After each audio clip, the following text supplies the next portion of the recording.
Good evening everyone. চা বানাতে চলে এসেছি রান্নাঘরে। এখন বাজে সন্ধে 6টা।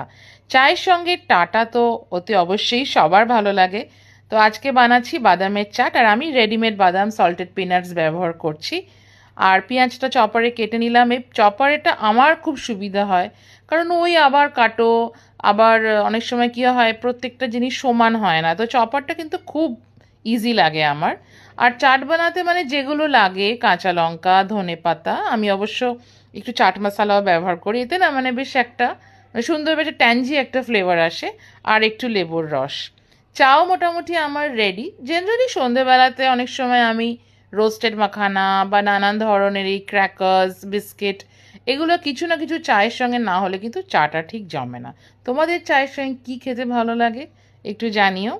ব্যাস চাটাও ছেঁকে নিলাম। এখন আমার চা আর এই বাদামের চাট আমি এখন